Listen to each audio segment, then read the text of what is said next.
let's go over the traditional arts of Asia. Here's a map of Asia, in case you were wondering what that looks like. We're going to start in India, because as you may imagine, how humans migrate from where they originated from goes this way.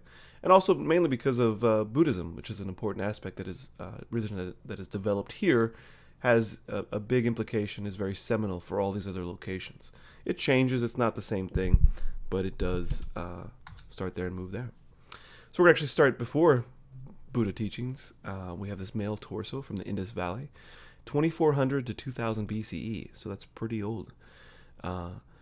It's small, it's 3.5 inches, so that implies that it fits this sort of valley idea area at that time, because people are still migrating around.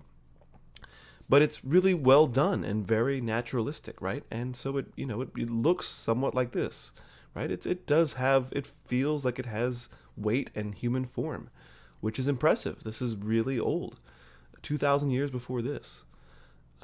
So just, really intriguing to see how things way before classical times had this similar desire and interest in a different region of the world.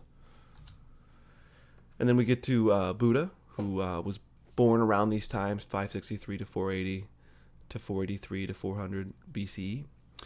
Taught this idea of this middle way between the sensual indulgence and the severe abstinence that was taught in his area at that time. So some of the main teachings are, existence is full of suffering, the cause of suffering is desire, and then to eliminate suffering, one must eliminate desire, and to eliminate desire, one must follow the moral code of the Eightfold Path. They believe in this idea of reincarnation and this hopeful development towards nirvana when you've completed this elimination of desire. And like most of the religions we talked about, they did not allow for production of images. But of course, we're just drawn to images as humans, and they're very useful for teaching. So eventually relented and allowed actual images. This is the Great Stupa in India. This is a Buddhist complex built over about 200 years. And what would happen is the devout would enter and walk around it in a ritual path.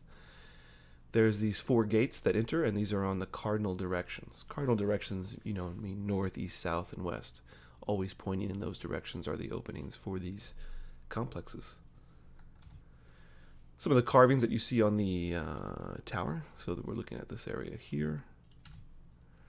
And just to show that, they're carvings, but that tell the story of Buddha, but without depicting Buddha. And so that's how they got away with that at that time.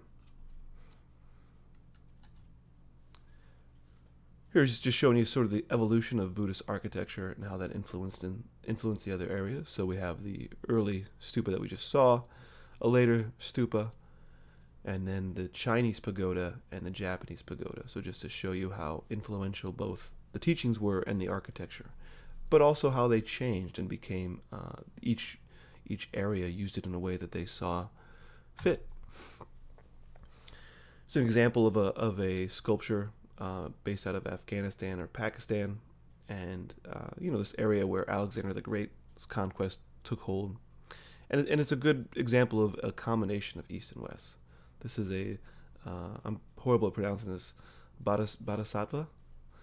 So this is not Buddha, but this is a person who delays enlightenment to help others achieve it. So a teacher in that area. And this is like it's a good mixture of East and West. You can see the ideas are East because it's of this character, of this follower of Buddhism. So it has all the conventions of that. But then it's also got, the way that the drapery is done. Like it feels like there's actually a body underneath. And it does have a contrapposto sort of, with the way of the hips and the way of the shoulders. So obviously aware of some Roman and Greek traditions of that. And, it got some nice jewelry. So this real mix of East and West, which is natural in that area. And to compare it with something that's, more Eastern in the dynasty of around India. And this is actually a actual Buddha, right? So not just a follower of Buddha, but actual Buddha. It's a very, very simplified figure, right? Like almost not humanoid, right? Almost alien shaped. It's kind of strange. So it's idealized. I've always thought this one looks like it's almost like a wet, which is kind of interesting, clothing. And having all the conventions of Buddha. So we have the top knot, we have the elongated ears, obvious meditation, eyes are closed, with simple garments. This one has, no jewelry, as opposed to this one up here. And then there's also some paintings. So there probably were a ton of paintings. Not many survive. This one here is a fresco. Right? You know what a fresco is. And this is found inside of these areas that they carved into the side of a mountain. So you walk into here, and then there's sort of like a maze of these areas to come see these sort of frescoes. And again, not many survive this particular area. Move on to things, Hindu art, which I think a majority of Indians are. So Buddhism started there, but Hindu art really took hold. It has the principal gods of Brahma, Vishnu, and Shiva. Most Hindu devotional practices are done individually. So rather than a group going to church, as is common in Christianity, Islamic, Jewish culture, it's individual. Here's a Hindu temple example. I believe this one is towards Shiva, who's probably the most popular as far as I'm aware. And it's comprised of two parts. You have a porch. Here's a map down here to kind of show you. You enter here, and this is where you, as a worshiper, are purified.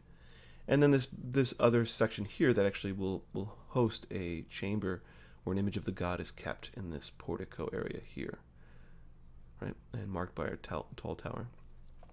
And just, these are great. I've never been, but I've always wanted to. Just filled with individual sculptures throughout. Here's one. And you can see that, it's obviously very erotic subject matter, right? Human sex. And so to the Hindu worshiper, the union with God is filled with joy that's analogous to the sensual pleasure of erotic love. It's interesting, too, to see these very round faces, right? Very round breast, this roundness of character. It's almost not comical, but it's really straightforward in terms of what it's trying to talk about. Sculpture of Shiva, who you may be familiar with. This piece is a pretty famous piece. It's showing her, in this idea that inside the sun, right? She's on top of, trampling the monsters of ignorance. The purification of fire, the whole recreation after the destruction. She's dancing, right? All this implication of movement is very nice, and then yet very like an impassive face, so that there's nothing to fear. Really great piece. I've loved this since I was a kid. I don't know where I saw this, but I was really impressed. And of course, there was also just painting and drawing on paper. And you look at this and you say, hey, this looks Islamic. And that's because, at this time, that's when Islamic rulers ruled the area. And so, of course, it looks somewhat like that. Here she is waiting for her lover, which is one of the gods. So again, this idea of, this eroticness with gods, analogous to gods. And then what I think is really interesting is this huge area of red. Like, what is this? Why is this all red? What does that signify? And it's hard not to imagine that this is just to signify emotion. Like, what red makes you think about, of course, that's the red light district, right? And so here we have color as an emotion far predating what modern artists used it as. So again, nothing new, just slow progressions. We're going to move on to Indonesia. So another, this is a Buddhist, I guess you'd call it a temple, but an area. And so this one, you walk in and you walk along a path also, although this path is multi-layered and takes much longer. I think it's about 10 miles. 10 miles to walk. It of course looks like a mandala, so you can understand that. It's got a bunch of stone carvings along with these Buddhas. I think it's got 504 Buddhas that are in their own little stupas, I assume. Like they are in these perforated stupas. And just to show you what the view like, amazing. I really want to go, never been. Here's one in Cambodia, Angkor Wat. It's so important that it's part of the Cambodian flag. Like, this is their identity.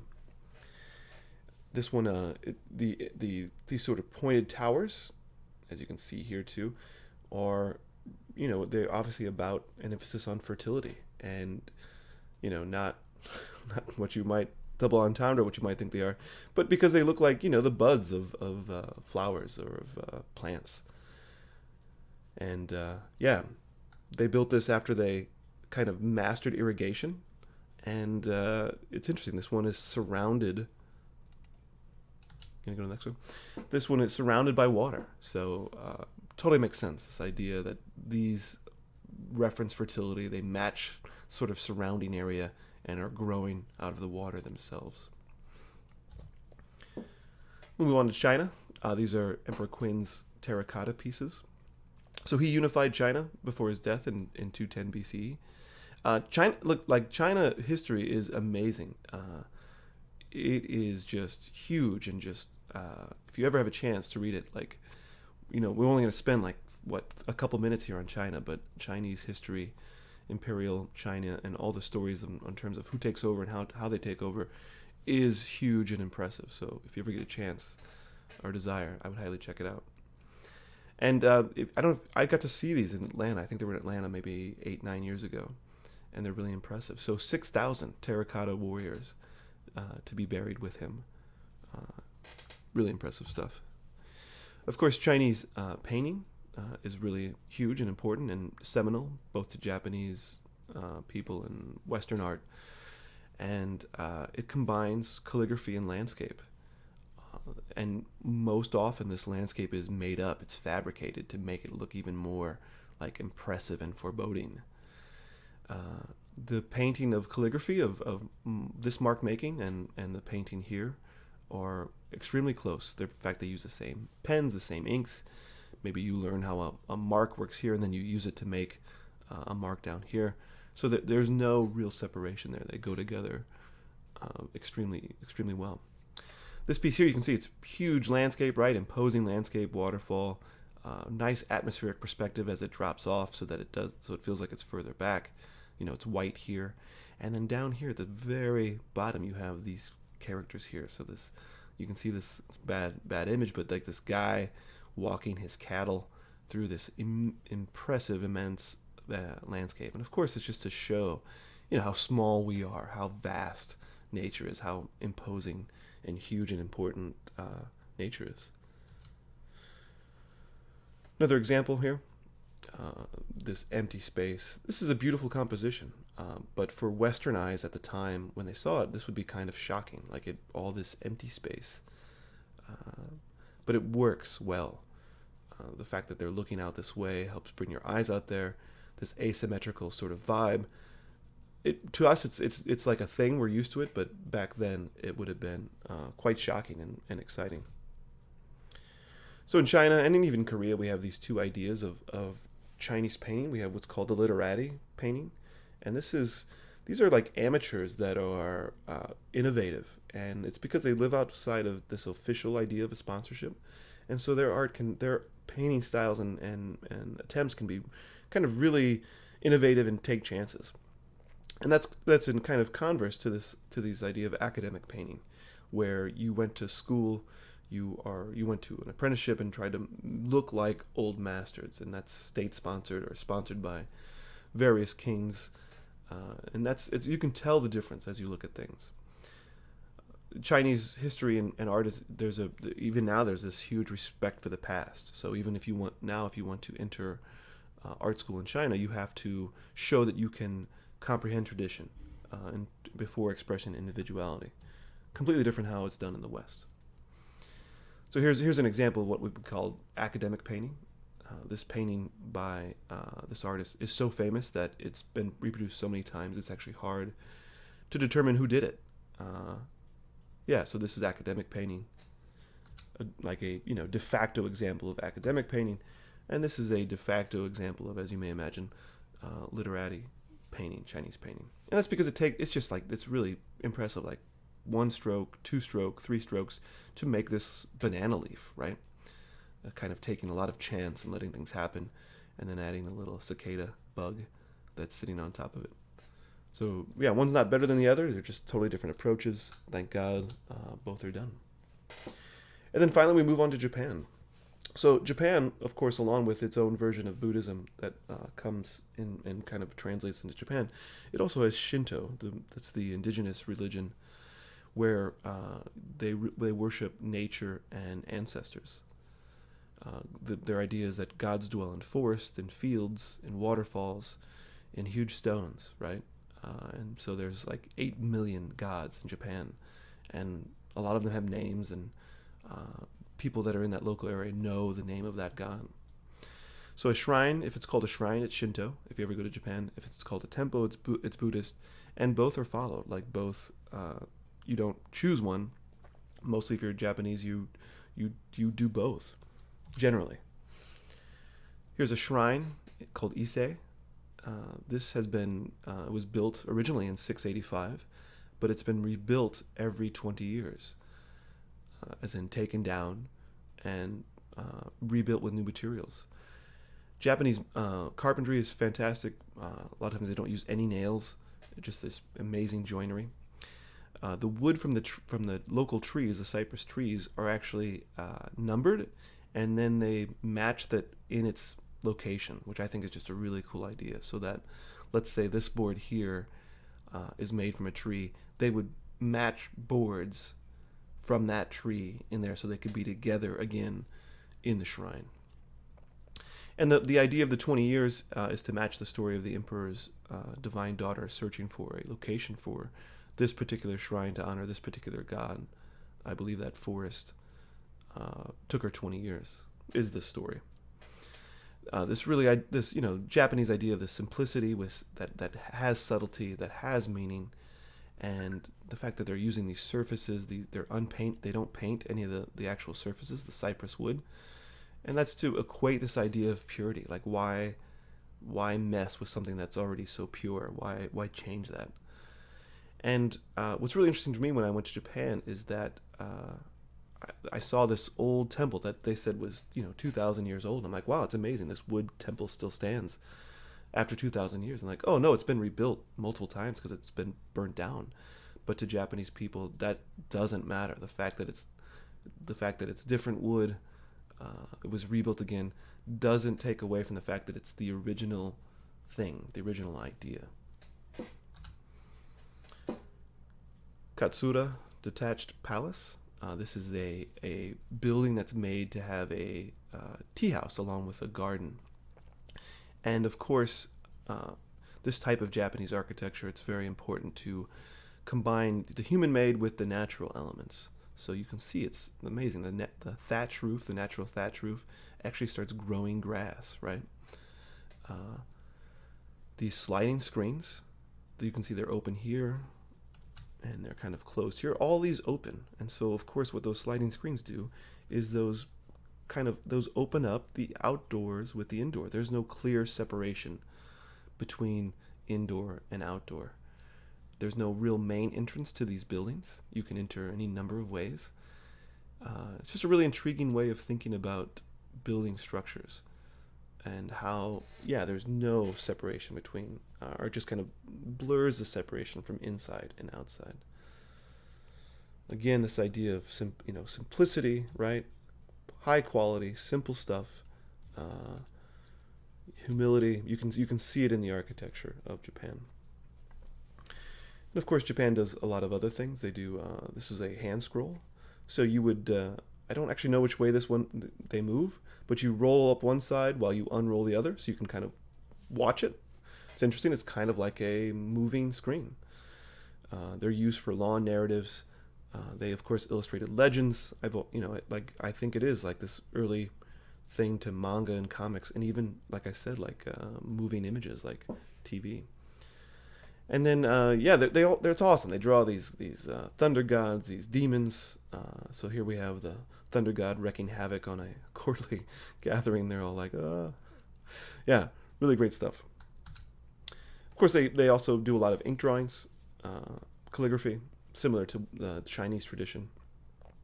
And again, the beauty of the empty space, right? Fantastic stuff. And just these spontaneous marks that then they fix up. And not fix up, I'm sorry, they add detailing with different pen marks to make a landscape. This is called Waves at Matsushima. This is a folding screen. It's a folding screen with, gold and silver. So this is not a folding screen for me or you. This is a folding screen for someone, someone at the court, the emperor, someone with a lot of money. And really intriguing, right? It's got these sort of abstract shapes, like the waves. The lake just kind of stops here, right? So what is that? Is that I don't know if it's a cloud or something, but it adds this nice like empty space, just beautiful marks. And again, this is a folding screen, so it actually is functional, right? It operates in space. And of course what that does is that, you come at it from this angle, maybe it looks differently than if you come from the left versus when you come from the front, just because of how it folds up like this. So it's functional, and of course, that's important in Japanese houses.